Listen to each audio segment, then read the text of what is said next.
우리 오늘 예배 나오신 모든 분들을 환영합니다. 우리 다 같이 묵도하심으로 5월 22일 주일 2부 예배를 하나님께 드리겠습니다.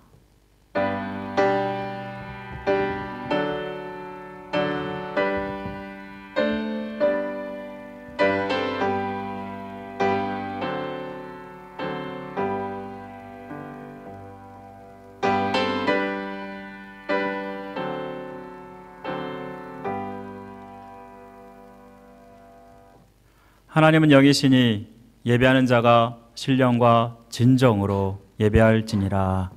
아멘.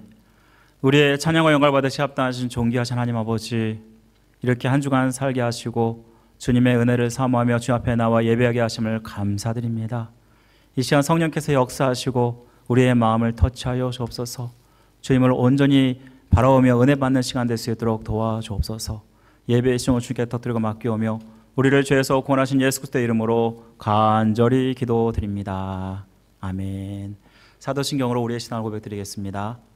전능하사 천지를 만드신 하나님 아버지를 내가 믿사오며 그 외아들 우리 주 예수 그리스도를 믿사오니 이는 성령으로 잉태하사 동정녀 마리아에게 나시고 본디오 빌라도에게 고난을 받으사 십자가 못 박혀 죽으시고 장사한 지 사흘 만에 죽은 자 가운데서 다시 살아나시며 하늘 오르사 전능하신 하나님 피난자 계시다가 저로서 산 자와 죽은 자를 심판하러 오시리라. 성령을 믿사오며 거룩한 공예와 성도와 서로 교통하는 것과 죄를 사하여 주는 것과 몸 다해 사는 것과 영원히 사는 것을 믿사옵나이다. 아멘. 우리 함께 하나님을 찬양하고 경배드리겠습니다.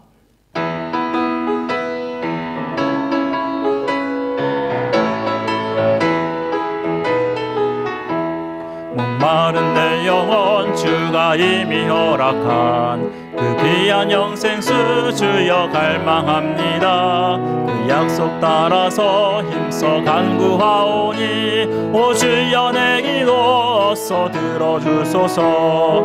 예수의 사랑 예수의 사랑 바다 물결같이 내게 임하니 영광의 물결에 온전히 쌓여서 내 영혼의 기쁨 한량없도다. 주 내게 약속한 금비 내려주시려 은혜의 저구름 건너편에 떠올라 그 귀한 징조가 내게 밝히 보이니 나 힘을 다하여 주를 간구합니다.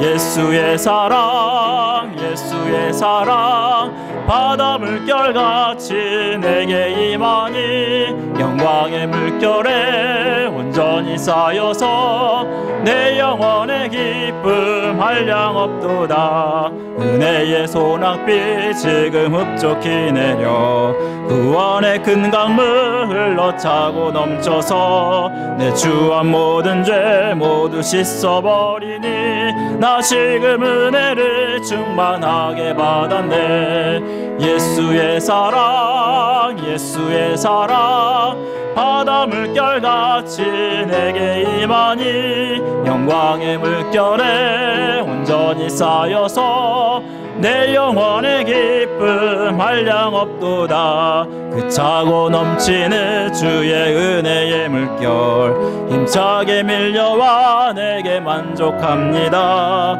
오 할렐루야로 주를 찬송하오니 내 마음의 기쁨이 항상 충만함이라. 예수의 사랑 예수의 사랑 바다 물결같이 내게 임하니 영광의 물결에 온전히 쌓여서 내 영혼의 기쁨 한량없도다. 예수의 사랑 예수의 사랑 바다 물결같이 내게 임하니 영광의 물결에 온전히 쌓여서 내 영혼의 기쁨 한량없도다. 하나님은 너를 지키시는 자 너의 우편에 그늘 대시니 낮의 해와 해와 밤의 달도 너를 잊지 못하리. 하나님은 너를 지키시는 자, 너의 환난을 면케하시니 그가 너를 지키시리라. 너의 출입을 지키시리라. 눈을 들어 산을 보아라. 너의 도움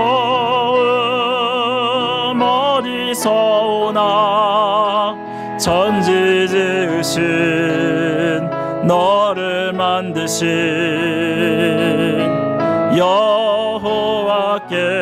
여호와께로다. 하나님은 너를 지키시는 자, 너의 우편에 그는 대신이 낮의 해와 밤의 달도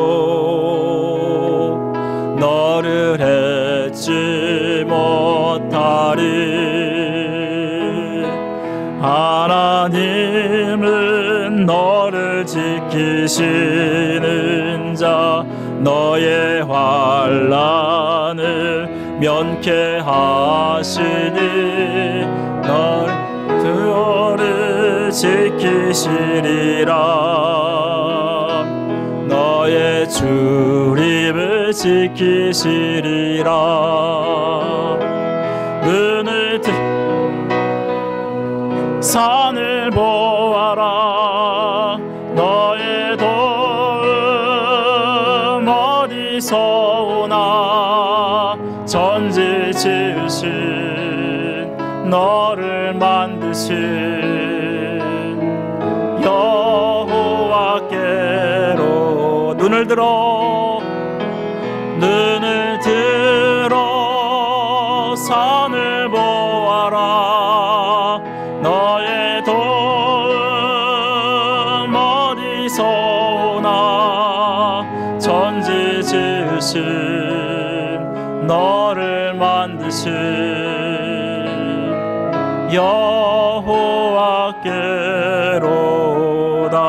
여호와께로다. 우리 다 같이 일어나셔서 예배할 때 함께 찬양하며 나오겠습니다.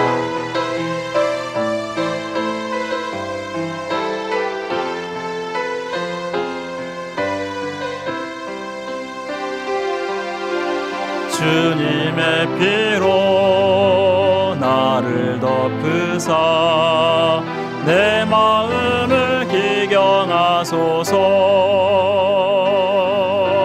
주 성령으로 나를 덮으사 내 영혼 충만케 하소서. 내 삶 가운데 주의 십자가를 더욱 굳건히 세우고 지금 여기서 주를 예배하리라. 나의 마음 다하여 신령과 진리로 예배하리라. 첫사랑의 그 감격으로 신령과 진리로 예배하리라. 마지막 예배처럼. 우리 시간 기도하실 때 하나님, 우리 예배를 하나님께 기쁘게 드림으로 말미암아 주님의 은혜를 받는 이 시간 될 수 있도록 기도하시기 바랍니다. 또 이 시간 기도하실 때 우리 주님과 성도가 한 몸 되어서 하나님을 기쁘시게 하는 교회 될 수 있도록 우리 다 같이 합심하여 기도하겠습니다. 하나님 아버지 감사합니다. 주님 바라보며 이 시간 주 앞에 나왔습니다. 성께서 역사해 주신 귀한 시간 되기 원합니다. 아버지 주님이 기쁘시게 여기는 예배 되게 하여 주옵소서. 우리의 마음이 더 주님을 사모하게 하여 주시고 그냥 영적으로 나와서 기도하고 예배하는 시간이 아니라 하나님 만나는 시간 될 수 있도록 도와주시를 간절히 원합니다. 우리 성도들 성령께서 역사하여 주셔서 한 사람 한 사람의 마음을 터치하여 주옵소서. 아버지 이 시간이 예배가 하나님께 살아 역사하는 예배가 될 수 있도록 도와주시고 참으로 하나님이 기쁘시게 여기는 예배 될 수 있도록 도와주시를 간절히 원합니다. 아버지 하나님 주님의 은혜 받기 원합니다. 주님의 은혜를 사모하며 나옵사오니 주님 역사하여 주옵소서. 특별히 우리 교회 우리 주님과 성도가 한 몸 되어서 하나님의 뜻을 이루어가는 교회 되기 원합니다. 하나님이 기뻐하신 교회 되기 원합니다. 아버지 주님께서 그냥 세우신 것이 아니라 아버지 하나님 28년 전에 주님께서 뜻이 세우신 교회가 아닙니까? 아버지께 뜻이 있어서 여기까지 인도하신 것이 아닙니까? 아버지 하나님께서 은혜 베풀어 주셔서 하나님이 정말 원하시고 기뻐하시는 교회 되게 하여 주시고 하나님의 뜻을 이루어가는 교회 될 수 있도록 역사하여 주옵소서. 나의 모습 뒤에 감춰주시고 우리의 모습만 아버지 주님만 높여드리는 귀한 시간 될 수 있도록 은혜 베풀어 주옵소서. 함께 하시길 간절히 원합니다. 도와주옵소서. 도와주옵소서.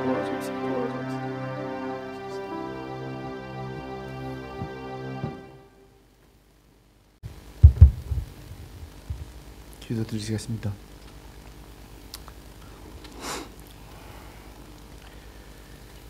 다윗의 고백처럼 내 평생의 선하심과 인자하심이 정녕 나를 따르니 내가 여호와 집에 영원토록 거하리로다 하신 다윗의 고백처럼 아버지 저희들도 영원토록 아버지 하나님 주님 안에 거할 수 있도록 주님 함께 해주시기를 간구합니다. 아버지 빛으로 오셔서 저에게 빛이 되주시고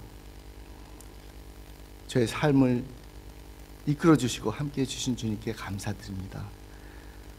저희가 무엇이 한데 저희를 자녀 삼아 주시고 여기까지 인도해 주신 주님, 앞으로의 삶을 주님께 모든 거 다 맡깁니다. 주님, 우리 새소망 교회 교우들 한 사람 한 사람 주님 지켜주시고 그들을 통해서 주님 영광 받으시옵시고 주님의 나라가 우리 새소망교회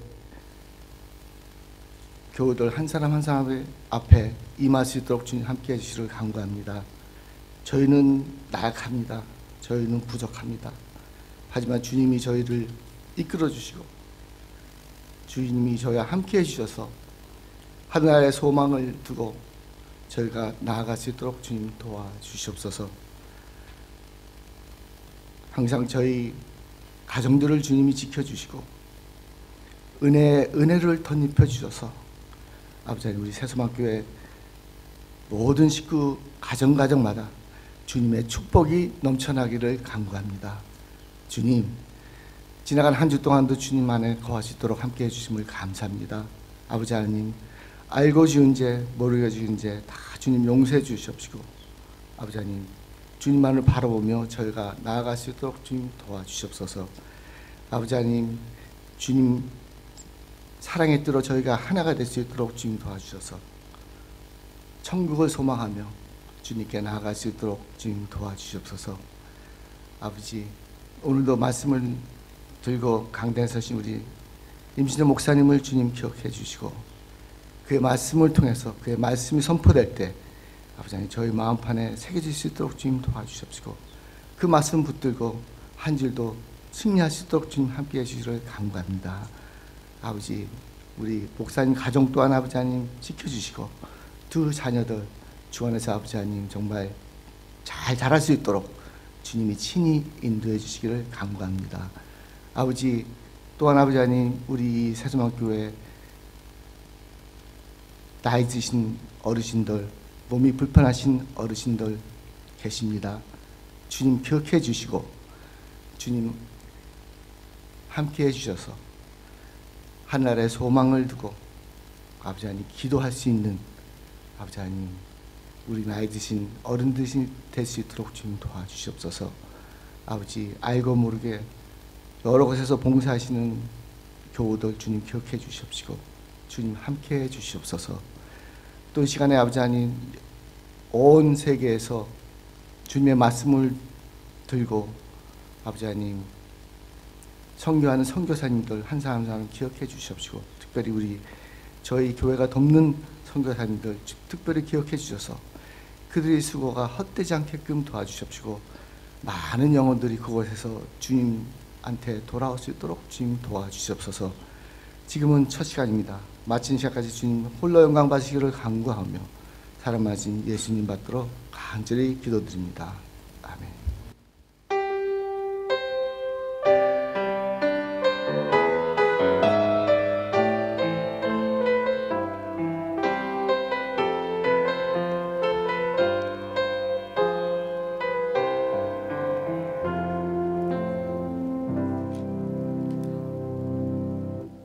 우리 함께 찬송가 435장, 구찬송가 492장 함께 드리겠습니다.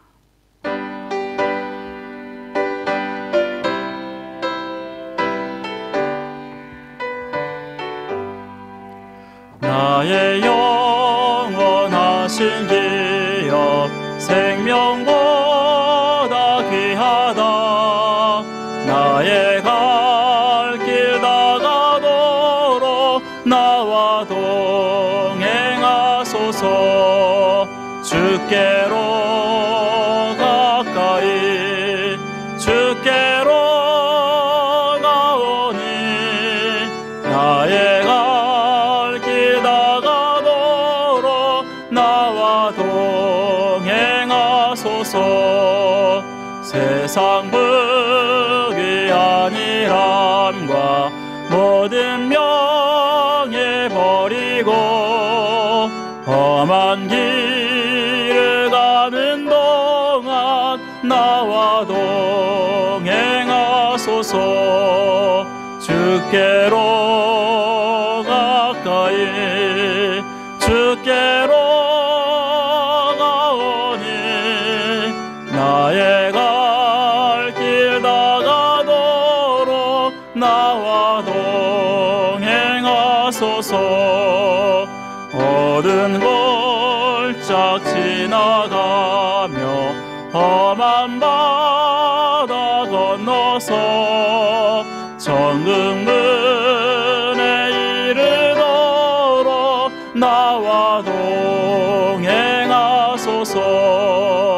주께로 가까이 주께로 가오니 나의 갈 길 다가도록 나와 동행하소서.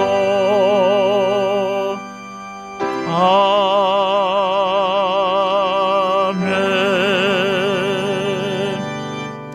우리 시간은 준비한 헌물을 하나님께 드리겠습니다.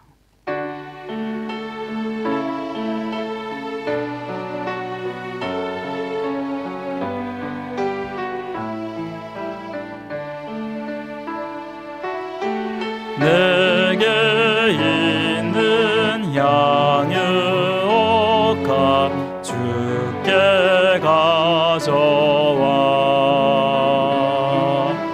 그 발 위에 입 맞추고 깨뜨립니다. 나를 위해 험한 산길 오르신 예수 걸음마다 그 신사랑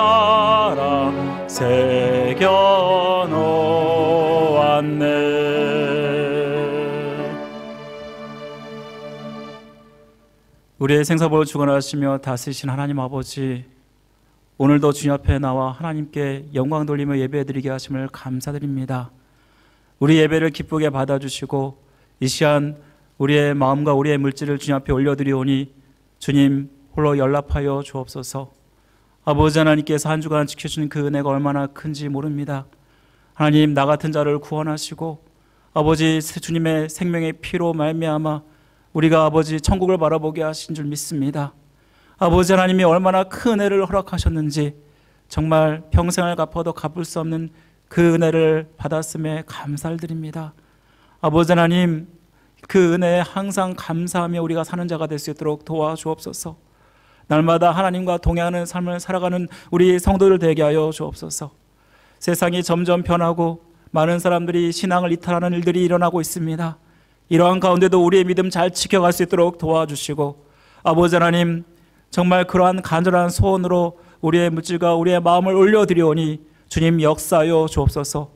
우리 성도들 어디로 가든지 무엇을 하든지 항상 하나님을 앞세우게 하여 주시고, 하나님이 함께 해주시는 귀한 인생이 되어서 아버지 하나님의 살아계심을 증거할 수 있도록 은혜 베풀어 주시기를 간절히 원합니다. 아버지 하나님, 주님께서 우리 성도들의 가정과 생업을 지켜 주옵소서.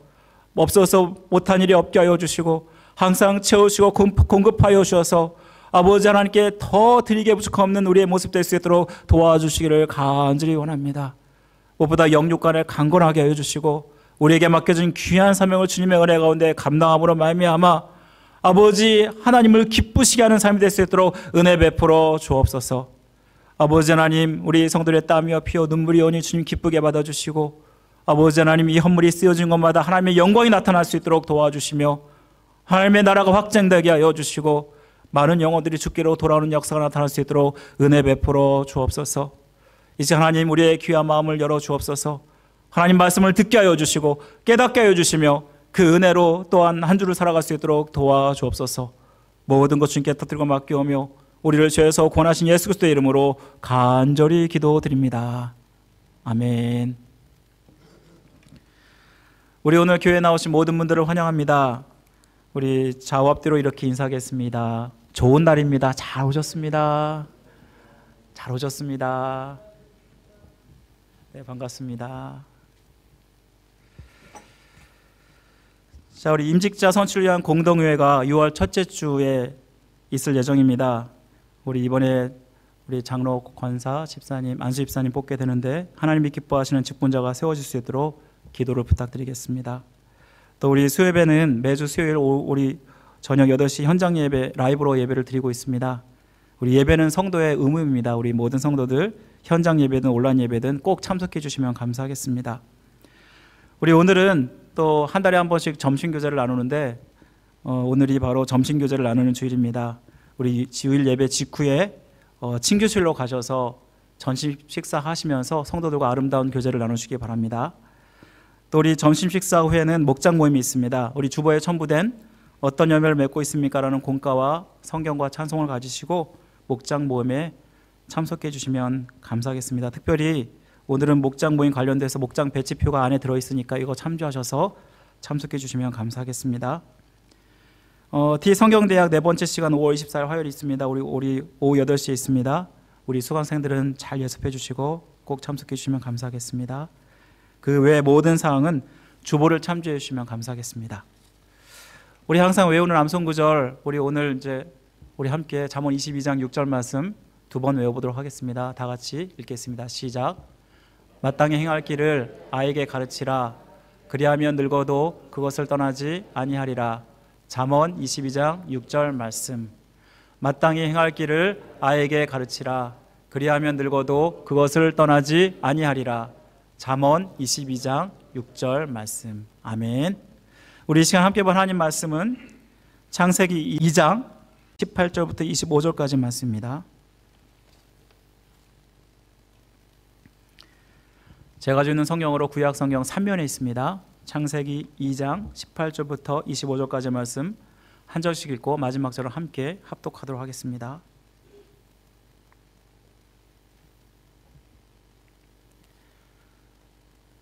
여호와 하나님이 이르시되 사람이 혼자 사는 것이 좋지 아니하니 내가 그를 위하여 돕는 배필을 지리라 하시니라.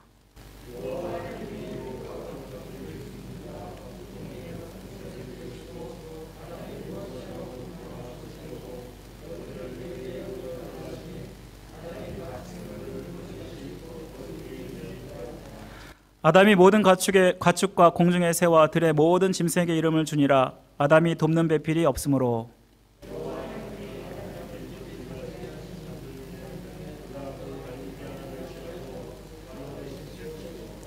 여호와 하나님이 아담에게서 취하신 그 갈빗대로 여자를 만드시고 그를 아담에게로 이끌어 오시니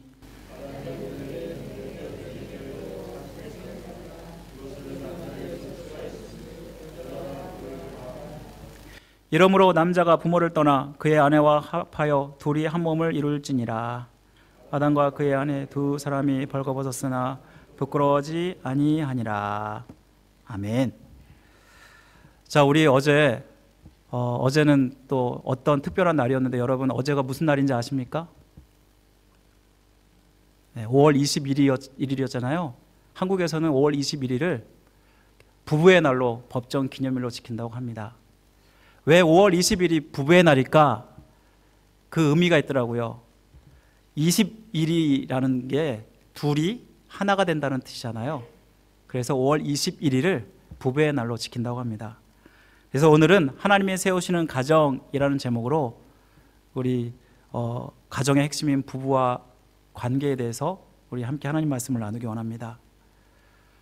홀로 된 시어머니를 모시는 가정의 한 남편이 있었습니다. 어머니에게는 너무 잘하는 모습이 질투가 나서 그 아내가 남자에게 묻습니다. 당신 시어머니와 내가 물에 빠지면 누구부터 구할 거야? 여러분에게 먼저 물어볼게요. 여러분이 만약 이런 질문을 받는다면 어떻게 하시겠습니까? 뭐 어떤 분은 시어머니요, 또 어떤 분은 아내요, 또 어떤 분은 둘 다 안 구합니다. 아마 이렇게 대답하시겠죠. 사실 남편이 이 말을 들을 때 굉장히 황당했습니다. 일어날 수 없는 일들을 예를 들었고 또 아내를 이해할 수 없는 너무나 업처구니 없는 질문이라고 생각했기 때문입니다. 하지만 말도 안 되는 이 질문이 아내 편에서는 말이 되는 질문입니다. 이 질문은 남편이 나를 얼마나 사랑하느냐라는 것을 묻는 질문입니다. 무엇보다 아내가 남편으로부터 사랑받기를 원하는 그 마음에서 했던 질문이라고 할 수 있습니다.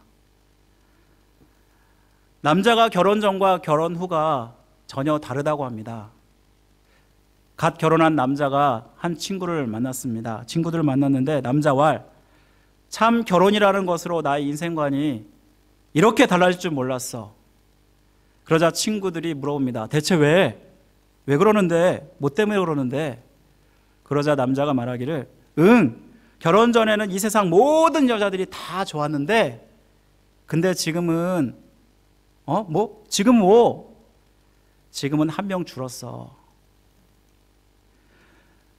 남편이 결혼 전에는 그 누구보다 사랑한다고 말해놓고 결혼 후에는 이렇게 변하기 때문에 아내는 남편이 자기를 우선적으로 사랑하는지 비교하면서 확인하려 하는 것입니다.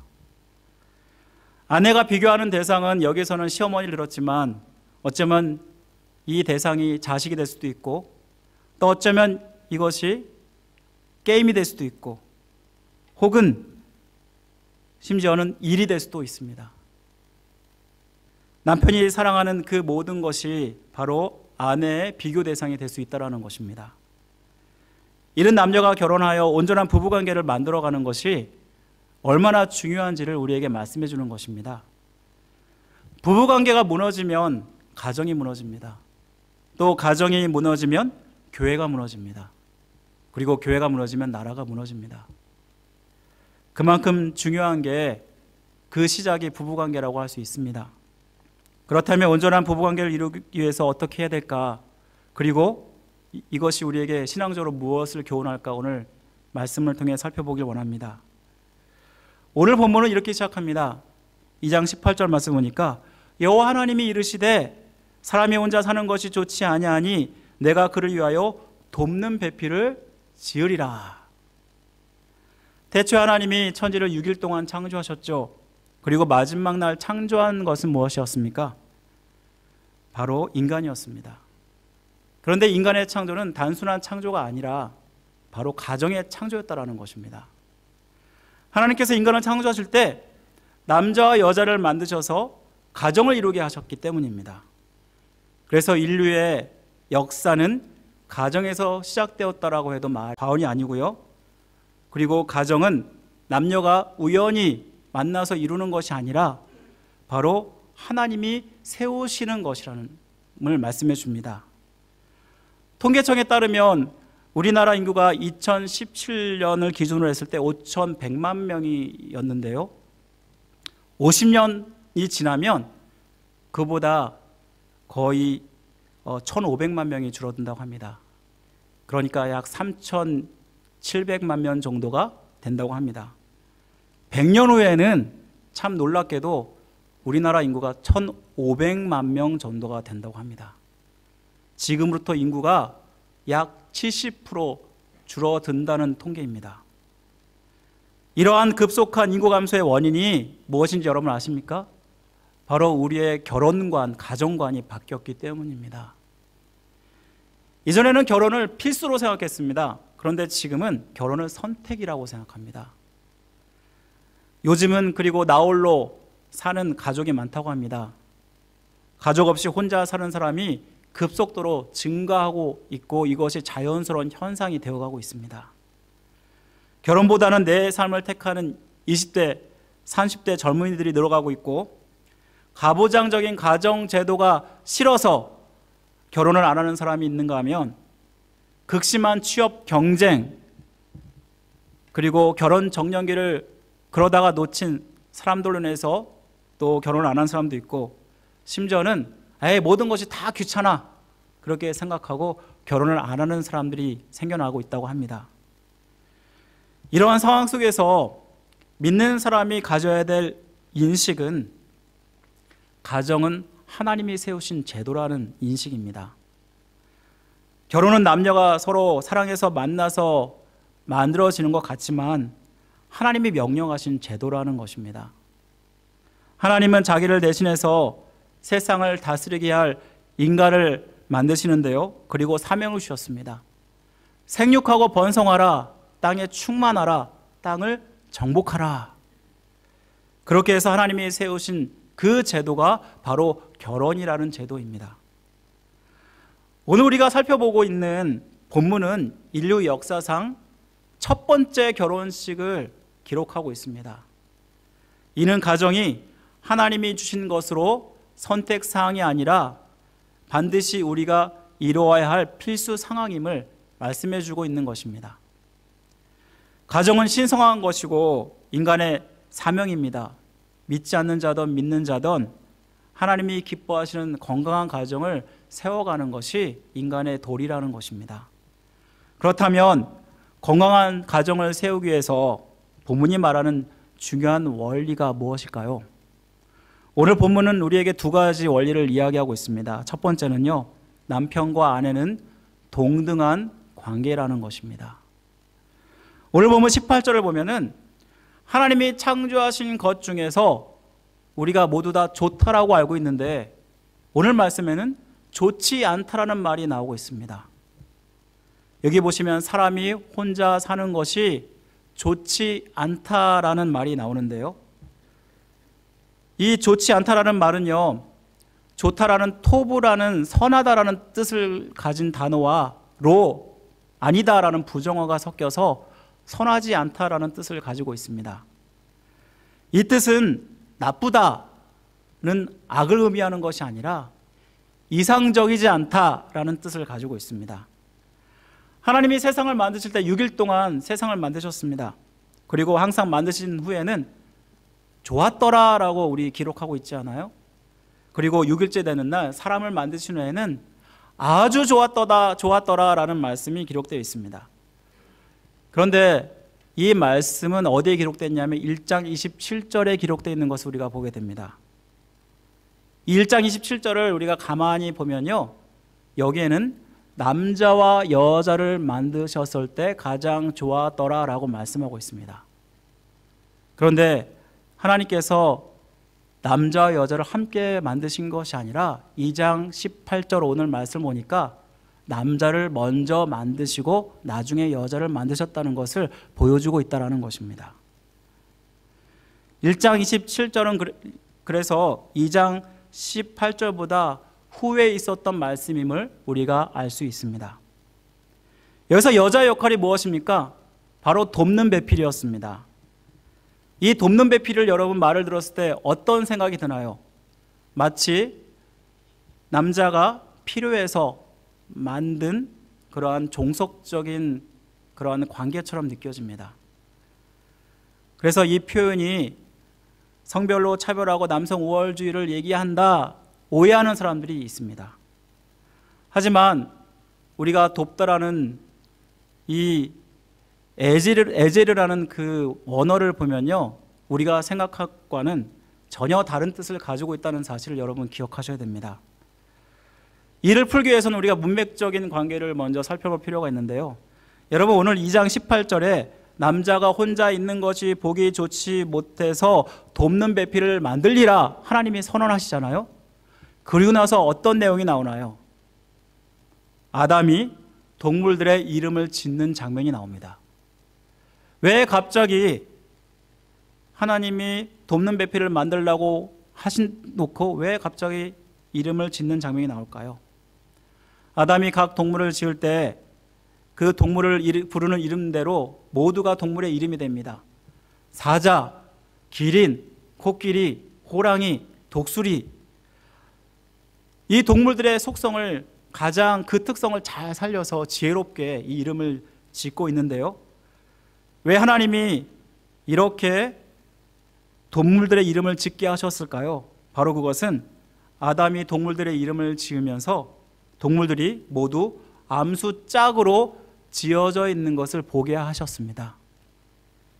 그리고 이 동물들 중에서 아담은 자기가 원하는 짝을 찾으려 했습니다.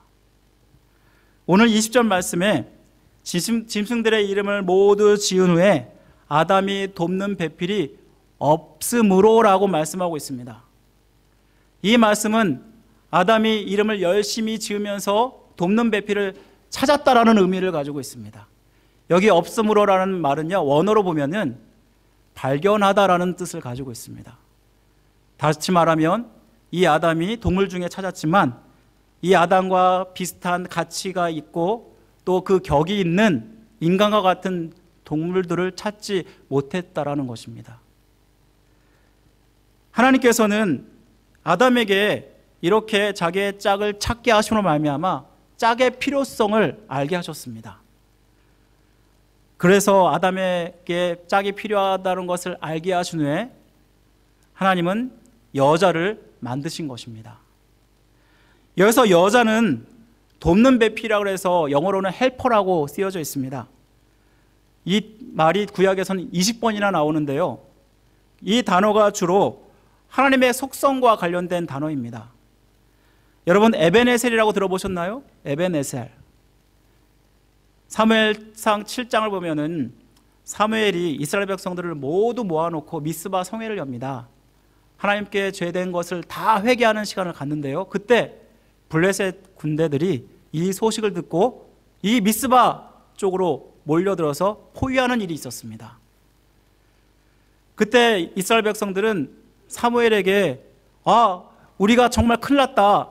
블레셋이 우리를 공격해서 우리를 모두 죽일지 모른다. 제발 사무엘 기도해달라라고 부탁을 하게 됩니다. 그리고 사무엘이 기도하자 하나님이 우레를 바라시고 결국은 이스라엘이 이기는 역사가 나타나는데요.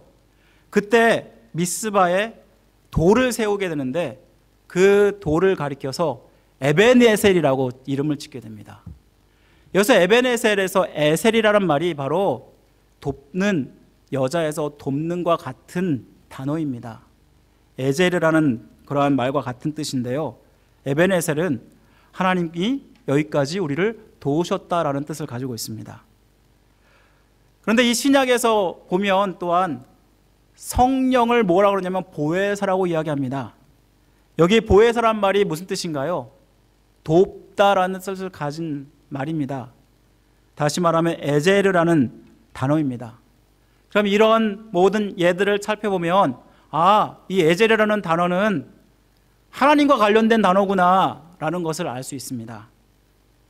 그런데 이 말이 사람에게 유일하게 쓰여진 곳이 있습니다.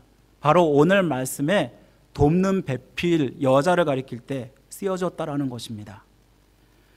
주로 도움은 누가 누구에게 주나요? 좀 강한 자가 연약한 자에게 주지 않습니까? 또 충분한 자가 부족한 자에게 줍니다. 다시 말하면 하나님께서 여자를 창조하실 때 여자는 하등한 존재로 창조한 것이 아니라 인간과 남편과 동등한 존재로 창조가 되었고, 그리고 남편을 상호 보완하기 위해서, 서로 보완하기 위해서 지어졌다는 것을 말씀해 주는 것입니다. 최근 신문기사를 보니까 LA에서 지난 2년간 발생한 가족폭력 중에서 한인이 피해자로 약 54건으로 집계됐다고 합니다.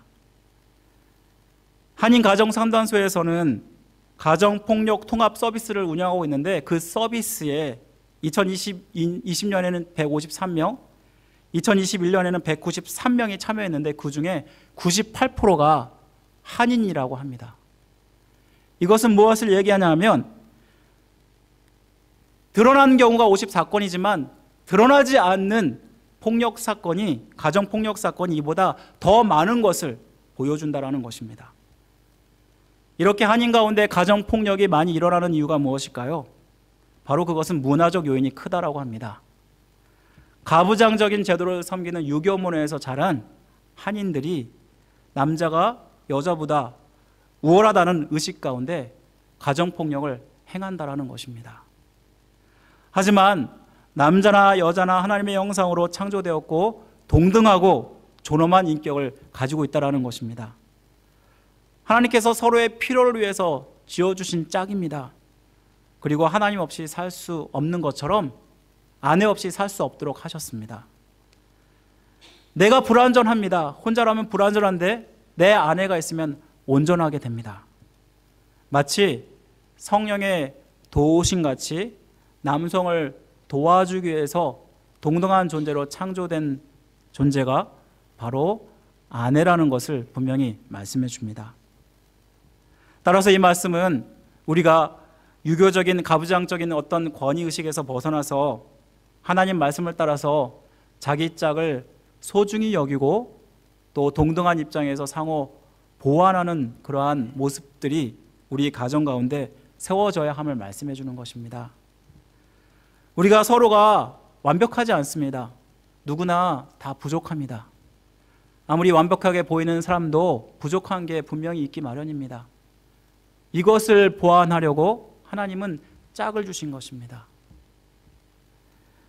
우리가 정말 서로의 위치를 서로 인정하고 서로 동등한 관계로 서로 바라볼 때, 그럴 때 하나님께서 기뻐하시는, 원하시는 귀한 믿음의 가정을 이룰 수 있음을 이야기하는 것입니다.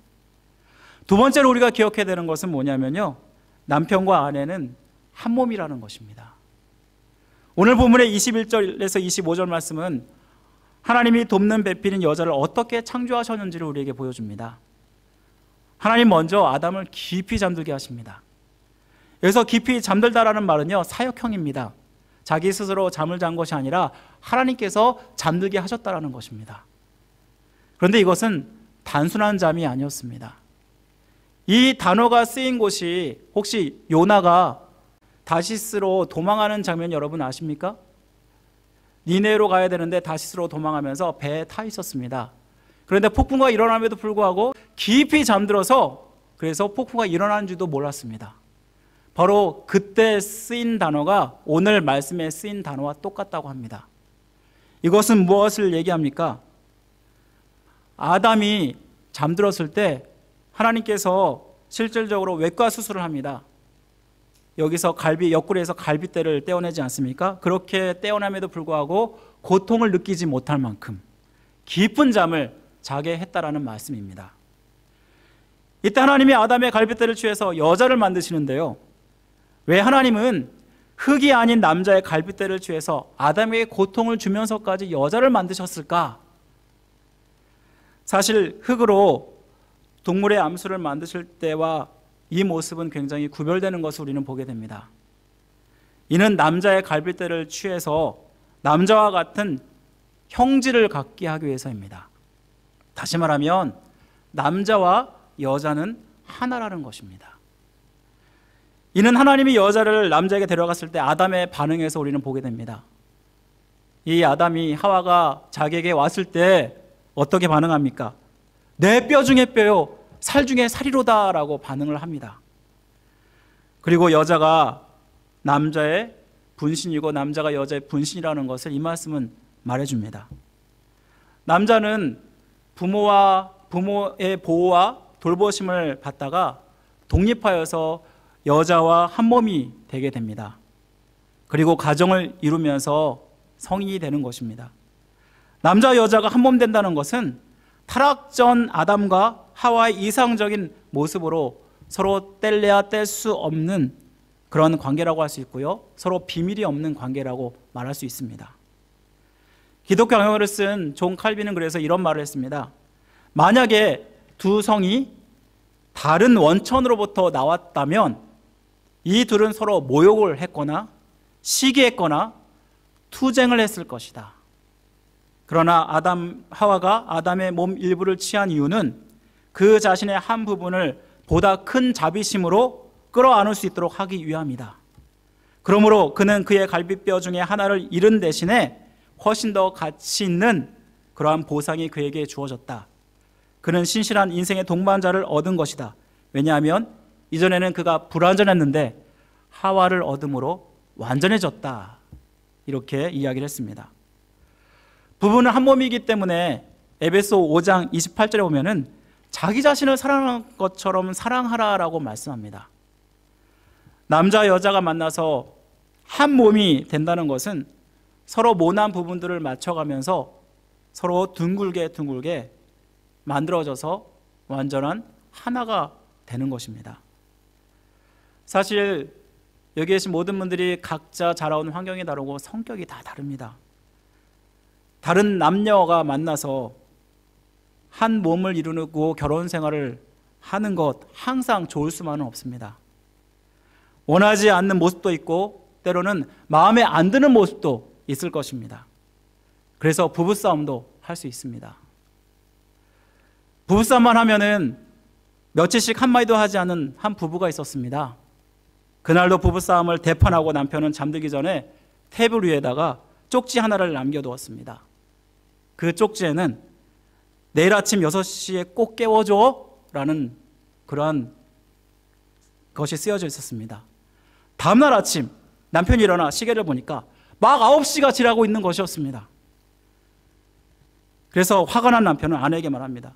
여보, 내가 분명히 6시에 깨워달라 그랬지? 그러자 아내는 조용히 테이블로 가서 쪽지 하나를 가져와서 남편에게 줍니다. 쪽지에는 다음과 같이 쓰여져 있었습니다. 6시야, 일어나! 이 이야기는요, 서로 포용하지 모르고 당한 대로 그대로 갚아주려고 하다 보니까, 그리고 서로 헌신하고 희생하지 않으려니까 결국 성격이 맞지 않는다고 하면서 이혼까지 가는 것입니다. 그런데요, 누군가 양보하고 포용하면 쉽게 끝날 수 있는 싸움이 아닙니까? 남편이 먼저 말로 다가 부탁했더라면 아내가 굳이 메모지에 그렇게 써가지고 남편을 깨웠을까요? 남자와 여자가 한 몸 된다는 것은 결국은 영광도 함께 나누고 고통도 함께 나눈다라는 것입니다. 서로 원망하지 않고 용서하고 서로 봉사하고 서로 섬겨주면서 한 몸이 되어가는 것입니다. 그렇다면 하나님이 이러한 남녀의 결합을 통해서 가정을 세우신 궁극적인 목적이 무엇일까요? 예수님이 교회를 살아가신 것이 어떤 모습인지를 우리에게 그려주기 위해서이십니다. 예수님은 둘째 아담이면서 마지막 아담이라고 불리십니다.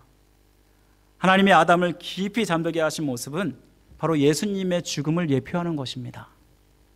그리고 이 갈빗대라는 단어는 원문을 보면은 첼라라고 쓰여지는데 신약 성경에 보면요, 이 옆구리라는 뜻으로 쓰여집니다. 우리 함께 요한복음 19장 34절 말씀 한번 가보실까요? 요한복음 19장 34절입니다.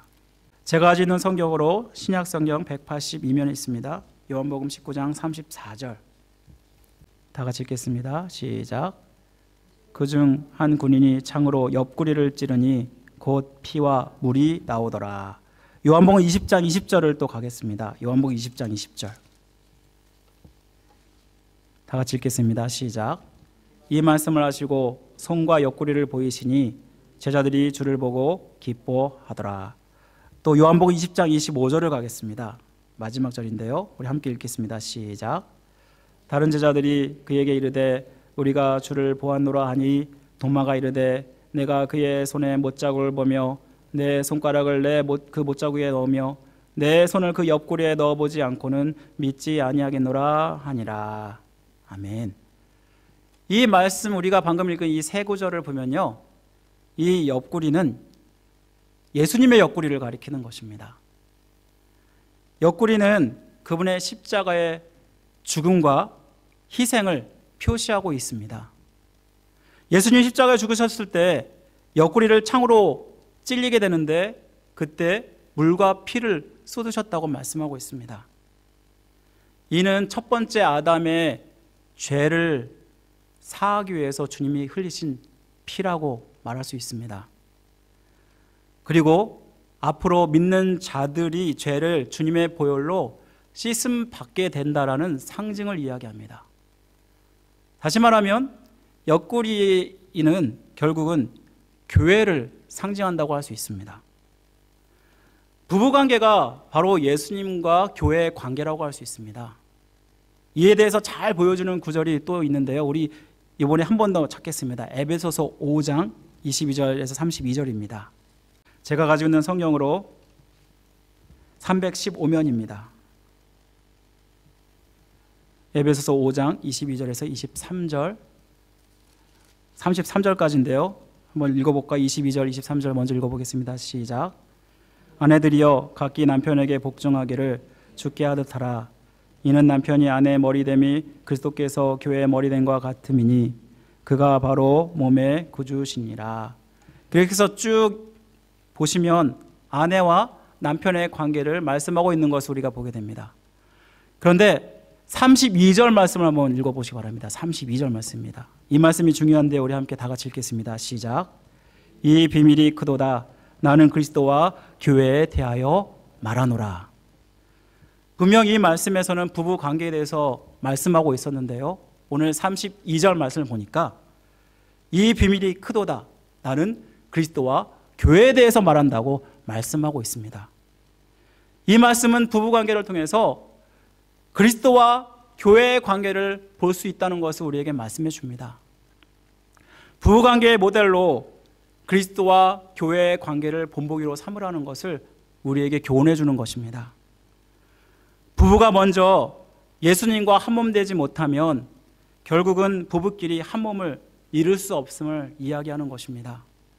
결국 행복한 부부관계의 열쇠는 남편과 아내가 얼마나 주님과 친밀한 관계를 가지고 있느냐, 여기에 달려있다는 것입니다.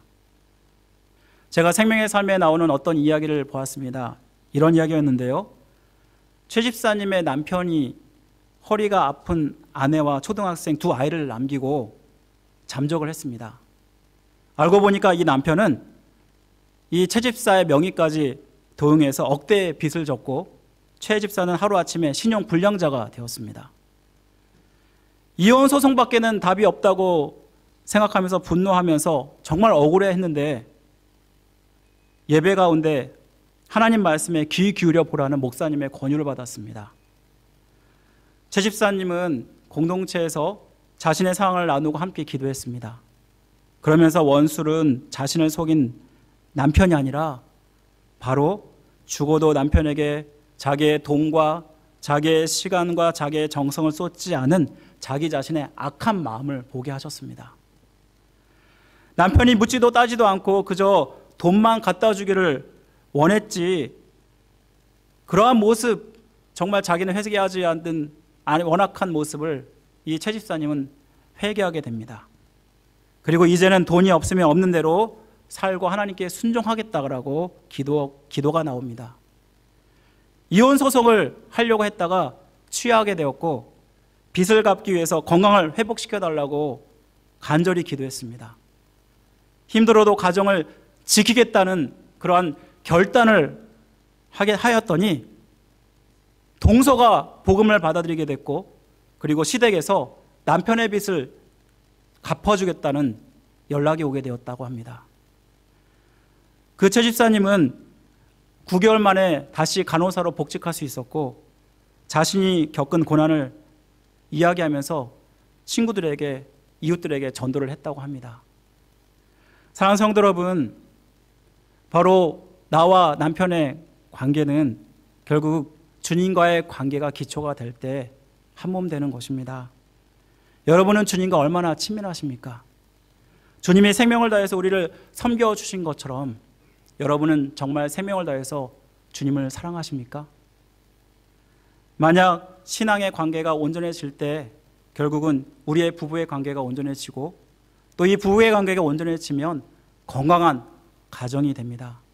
그리고 건강한 가정이 되면 결국 건강한 교회가 되고 건강한 나라가 된다는 것입니다. 저는 여러분들이 이러한 은혜를 누리길 간절히 바랍니다. 하나님이 세우시는 가정, 믿음의 가정을 온전히 세워가심을 말미암아 정말 하나님을 기쁘시게 하는 모든 세수만교회 성도 여러분들의 가정이 되시기를 주님의 이름으로 간절히 축원드립니다. 기도하겠습니다. 사랑과 내마신 하나님 아버지 감사합니다. 오늘 말씀을 통해서 하나님께서 가정은 인간이 세우는 것이 아니라 하나님이 세우셨다는 것을 깨닫게 하심을 감사드립니다.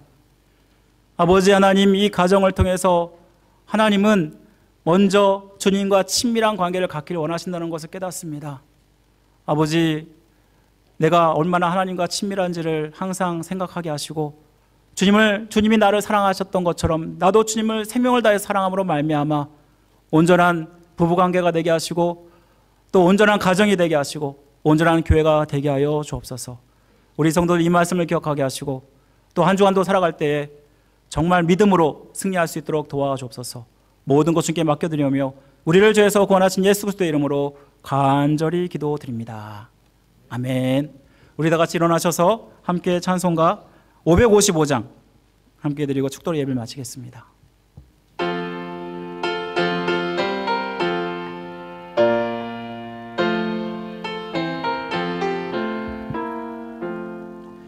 우리 주님 모신 가정, 복되고도 복된 가정, 괴로우니 즐거우나 주를 위해 살아가리.